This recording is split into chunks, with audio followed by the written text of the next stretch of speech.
above average here with another Fire King above average deck profile. I got second place at my local store, winning a Stampede box, my little trophy, and I played pure Fire King. It's a bit of a pure deck. I'll get into it, but yeah, I want to share this list with you guys, my above average list. There's a bunch of tech cards in here, a bunch of stuff that you're gonna see that you definitely never seen before in Fire King, and I'll explain to you why I think it's good. And this is a brand new list, that we have, new ban list. So I'm gonna get into it and kind of explain my card choices. And I don't really get that many views on my videos. So if you are a lucky person to see this video, you're gonna find out about some secret spicy stuff. So share that with your friends after, and you're gonna look mad cool. All right, so let's get on with it. So first things first, obviously, we're gonna have 3 Volcanics. I think this is the best normal summon in the deck. You don't really want to normal summon anything else. It plays through everything, and very versatile, right? You want to see it going first, you want to see it going second, crashing into things is just absolutely broken. I play 3 Ponics. Sometimes I side one out, which might be incorrect, but yeah, you have to play 3 Ponics just because you want to see a starter, right? And these are your main starters. Then I play 3 Garunics, and then 3 Kirin. People know this, right? And then 1 Arvada, 1 OG Garunics. So pretty simple. Nothing to really say here. People know these ratios. It's what's been working for people. And yeah, I don't think you need to play any more. And if anything, you could cut down a little bit, but you don't want to hit your consistency. Now, for the hand traps, I play 3 Ash, 3 Droll, and 3 Ogre. So these are the only ones I play, and I don't play Imperm for many reasons, actually, but Ash just obviously works with the deck. These cards you can normal summon, and you can go Almirage and Crash when you have Garunix in your hand, so that's pretty good. Ogre is just decent in the format right now. It also works with these other cards that I'm going to show you, and then Droll, I just think it's really good when you're also going first, right? You could play the Mulcharmies, which help this deck, like not brick, right? Which, to be honest, I would probably side them moving forward. But I think Droll is even better because when you go first, it's another card you could have in your hand going first to stop your opponent. So these are the best ones, and you don't want to really play Imperm or I don't play Purge, and you'll see why, but because those cards are not monster cards, and you want to see monster cards in your hand for Island and for the other engine that I'm going to show you. So 9 hand traps, it's perfect. Like, you don't really want to see too many because you obviously don't want to brick too. So the one of the engines I play is Triple Dark Hole and the Dark Hole Dragon. So if you guys know me, this is my above average theory. I just think these cards are just so broken in Fire King specifically. You could trigger Dark Hole Dragon with Fire King Island, with Garunix, with literally almost every card in Fire King. You could summon this on the board, and it's basically like a bomb card, right? It's a 3000 body that can be destroyed by card effects. It's level 8, which is very important, and during the end phase, it kind of triggers like Magnemite, Bastille Magnemite.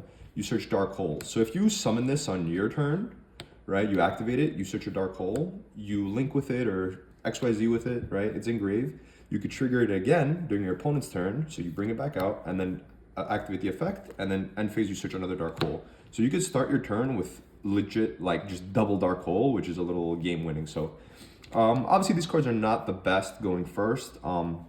They actually could help you combo extend, like if you get stopped on Volcanics and you have Garunix or Ponix in your hand, you could Dark Hole yourself and then help you play the game. So it could unbreak your hand actually. But yeah, absolutely phenomenal going second. I would never cut these cards from this deck. I think, like, going second, I always want to see this card, and seeing multiples is insane in this deck.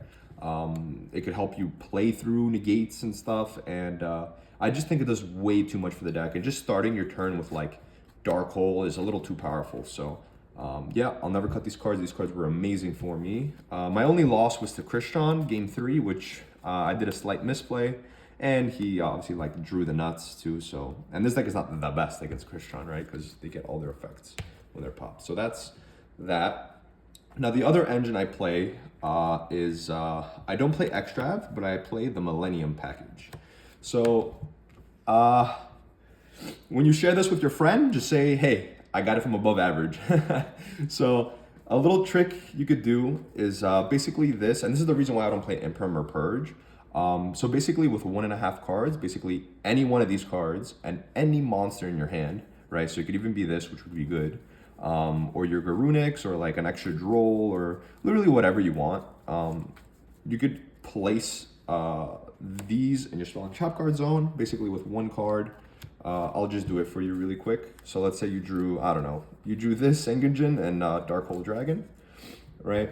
You could activate it, special summon it, search this, place it, special summon it, search Waju Temple, activate Waju Temple, place this from your deck to your spell trap card zone and the other Engenjin, and then you just send these two off to the grave to summon your, I'm gonna just get it. They do this in Master Duel, right? You summon the Snake Eye Doom Dragon, and then from here you overlay and you go into Zombie Vampire, and then you could help get into your engine that way. If this gets stopped, you know, you can go into, if this gets ashed, I mean, like, you can normal summon any fire and then go Hita, because you haven't used your normal summon, right? Which is a little crazy. You can get, like, certain cards from your hand into the grave, into rotation, like a Runix or this or whatever. And then you could also go SP, whatever you want. But it's another way to play the game, and it gives you big bodies and level 8s. So that's the one thing you could do with this engine. And yeah, I think it's just it's a little insane. It comes out of the blue, and then if this survives a turn, let's say you don't get to Sanctuary, you could use it again the following turn, getting another Engenjin, and then summoning another big beat stick and a level 8 from your deck. So I think these cards make your deck nitty and gritty. They increase consistency, and they're a one card way to a rank 8, right? Obviously, you can go into, going second, you can go into the Garunix too, which is pretty cool because it's a one card rank 8 that also summons Snake Eyes Doom Dragon. So you could place a card, you know, into the spawn trap card zone, and then, you know, then go into this, blow up the board, and then start playing the game, right? Because you haven't used your normal summon. So that's really, really cool. This package is absolutely insane. Probably the reason why I'm playing the deck, because I didn't want to play Extrav. I wanted to play with my extra deck, and I wanted to have that like Swiss Army knife effect in this deck. So these cards definitely make the deck above average, and definitely would still keep these in and play with them. You just side them out when you're getting really close to time. Now the other package, onto the spells is 2 Sanctuary, 1 Island. I kind of realized that you don't really need to play with this card, shockingly enough. It's not the end of the world, like if you don't get to these cards. I mean, sure, this adds another interruption, like that's the good part about it. But like, realistically, if you resolve Volcanics, you kind of like don't need Island. You get access to all your cards. So this card is not that important, I would say. So yeah, I just reduced the number by a little bit because I've noticed when I played more, I used to play like 2 Island, 2 Sanctuary, or 3 Sanctuary, 2 Island. I was just getting very, very redundant, and like you also, like when you start with this, you kind of like lose to Droll, which you shouldn't lose to Droll. So yeah, that's why I reduced the package, and I think this is absolutely perfect. I kind of like sidled one out going second too, so this is more than enough. Then onto the other spells is 2 Skyburn. I think this is really important. Going first, sometimes I side one out if I have to, but yeah, absolutely amazing card, and the grave effect is really broken when you learn how to use it really well. Then the last card I play is Torrential Tribute. Absolute bomb card. No one sees this coming. Literally no one sees this coming. Like you resolve all your Raigeki effects, you know, all your Dark Hole effects, and then the last card is your Torrential Tribute, and that just blows everyone out of the water. So a really good thing to know when you're playing this deck. Oh, this also triggers Dark Hole Dragon, which is pretty cool. But your basic like 1 card combo, Ponix, like it gets to the setup of I'm gonna just show you really quick, even though I don't like doing this. You get access to this Island, right? And then you end with your Garunix, and you end with this, right? Just from your Ponix, right? And then Ponix comes back to your hand. And then you have the Raigeki effect. But so this is your end board, right? But if you also draw Torrential, or Skyburn, or where is it? Or Kieran, or I mean, there's a lot of cards you could draw, right? But Torrential is another card. That's what I'm trying to get at. So it's another one of those cards that help the end board dramatically. You will go into your big Garunix, right? Blow up the board, and then any one of these cards that I mentioned before could help trigger this getting popped, and then reborning your Volcanics and doing the whole combo, like the whole crazy combo. So, it's like, it's with one card you're getting to this game state that's like, sure, it's like a decent combo, but one extra card takes it to a whole new level. And I think Torrential has that effect, has that like game winning effect, right? It also helps you win against BS. You're not losing to BS cards. It's a card that for sure lets you live another turn. And if you've played Fire Kings, like during your turn, you have everything coming back, right? You have your big Garunix, your Ponix, you're getting all your resources back, and Darkhold Dragon, right? So this card is an absolute bomb and could steal games, right? And even opening up multiples, you don't care. You could open up Ponix and Torrential, and that's like almost like an FTK pretty much. So absolutely amazing card, and I always want to see this card in my hand going first, right? It doesn't matter if my play gets stopped. I just want to set Torrential and pass. And yeah, it's been absolutely amazing. This is another reason why I play the deck and why I made it like, why I consider it an above average deck, right? Because you're playing all these bomb cards that are very unexpected, and your opponent's playing cash cards, they're playing, they're ending on certain types of monsters. So these cards just absolutely just wiping the board and triggering your own effects. It's a little too much, and it can get out of hand. You also have the surprise factor, which is cool. Going on to the extra deck, the one Zombie Vampire and the one Doom Dragon. These are the cards that you have to play for the 1-card combo, 1.5 card combos. So yeah, they're pretty good. And this card is also insane going second. You summon this a lot going second if you draw the Millenium package, and you get to place one of their cards in the Spell and Trap card zone. You put a 3,000 body. It's also a fire. So that's also really good. And this is a dark. So having access to a fire and a dark whenever you want lets you go into your Charmers to then go into Princess. So that really helps you like really push and climb. So that's that. Then I play the 2 Garunix. You have to play 2. You usually go into 1 going second, and then you also, when you go first, you set it up with your Sanctuary. So 2 is absolutely perfect. I played 1, it was too little. 2 is just enough. And then I play one other rank 8. I play number 1 Insection Buzz King. You could play the Galaxy Eyes to protect yourself from Nib. That also works, but what I like is you could summon this going first if you want to, and you rip a 1-of in their extra deck, right? So if you're playing against Fiendsmith, if you're playing against Ryziel, or certain decks that have an important 1-of, you just summon this and you kind of like ruin their game, right, from then on. So yeah, this card is absolutely insane, and it's also really good in time. You could pop a card, burn them. Yeah, it pops a card, it burns, it rips a card from the extra deck. It does a lot for a single card in the extra deck. But you could replace it, to be honest. And then 1 Typhon just to help break boards. Link Monsters, Almirage, really important into, sometimes letting you play the game. 1 Anima, 1 Doolittle, I would say super important. And I don't know how people don't play this card in this deck. When you try to climb into Princess, you always go into this first and then climb into Princess. So your Arvata could help you, if I could find it. Whoop. So your Arvata helps you reborn your Doolittle. And then once you pop your Doolittle, you could add back any fire from your grave. So it really helps with the grand game, and it helps you boost all your fire. So absolutely love this card. And then SP, Double Charmer. You could replace these. Not replace them, I'm sorry. But you could add the Earth Charmer and the Light Charmer. I think they actually come up.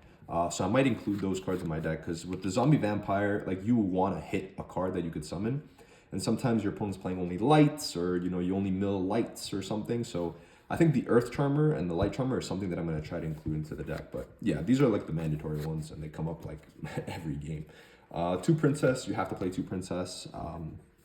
Just because you always go into 1, and then like you obviously need it, whatever. And then the last card is Ambler Whale. You sometimes go into it. You don't really go into it that much, but it definitely deserves the spot in the extra deck. I mean, I go into it a good amount of the time, depending on like what I draw, right? And then side deck, really quick, my above average side deck. Okay, I play 1 Onslaught. It's just another way to get to engine, right? So you could summon your volcanics and like enter battle attack, right? Or get to whatever monster you're missing. I mean, you could play more. It's actually not that bad. Every time I drew it, it was good. It's just a solid like one of, right? And then I play one called by, one duster. And then this is a little cheeky package I play. And you're going to be like, what the hell? So I play 3 unicorn and a birth. So this card lets you play through hand traps. You kind of tell your opponent, hand trap me. And if they do, you rip a card, right? And then if you pass, you could rip another card. And birth lets you just bring it back too, right? So if you need that extra body to help Link climb into Princess, right? This could be that extra body because it's 2 bodies, right? So getting hand trapped on your normal summon is fine. So it helps you extend. It helps you rip potentially like FTK and puts another beat stick on the board, right? And even if you Raigeki the board, right? Or I mean Dark Hole the board, and your birth survives, you could just bring this back. So, you know, this card being like a pseudo win condition FTK, consistency, Link climbing, playing through hand traps. Like it does a lot, right? And it's sure it comes with a brick, but I mean, you're going first, right? So I think your opponent is playing more hand traps in their deck. So this card's really good going first. Then I played 3 spooky, and then the last card is Rungbali. I think this card is actually insane. I think a lot of people should be playing this in their side deck for Fire King whenever they go first. Whenever I go first, doesn't matter what deck I'm playing against, unless it's like water, right? A deck that plays no spells and traps, I'm putting this card in my deck. Everyone's putting in board breakers. Every deck is playing a spell card or a trap card, and you could easily set this up. And your basic like 1 card Volcanics play, you know, you put up the basic board, and then also after you pop, you could also end on this, right? You summon this, you search it and you summon it on your opponent's turn, so then you get also a spell and trap negate. And it actually comes up a lot. Like people are playing Evenlies, people are playing, you know, certain spell bomb cards. So this card is really, really good whenever you go first. And I actually really enjoy playing this. It's also another name you could play in the deck. So yeah, whenever I go first, this card is going in my deck. And last cards are just 3 evenly matched. You kind of need an unfair card going second. Sure, like you could crash and start playing like that. But what I've realized is that if you don't draw your Garunix, it's really tough to go second. Like it's actually not like easy, right? You kind of have to draw a sculpted hand, which the deck doesn't have that many starters anyway. So just drawing evenly matched, sure, you skip your battle phase, but you're dealing with so many cards, and you're baiting a lot of cards too, and then you could start, you know, with your Fire King plays. I think this card is, it's not mandatory in this deck, but I think in this format, it's really, really good. So yeah, 3 evenly matched, and then the last card is 1 anti-spell. You kind of like I said, post-siding, you side 1 Skyburn out and stuff, so you don't want to lose to blowout cards. So if you set up your board, you're pretty much set. And also you could pop this during your own turn, right? So you anti-spell, you stop their play, and then when it's back to your turn, you could Kirin pop this, or the Garunix, the big Garunix pop this, and then just start playing the game from there. So yeah, anti-spell is actually, it works with Fire King, so I really appreciate that. That's pretty much it, guys. Let me know what you guys think of my above average list. I think it's pretty cool. I think it's really above average style. It's really fun. It's actually budget. You see, there's no Fualos. There's no, you know, crazy cards in the deck. So give it a try. Let me know what you think. And you're going to really annoy people at locals, I'll tell you that. So that's it. Above average. Out.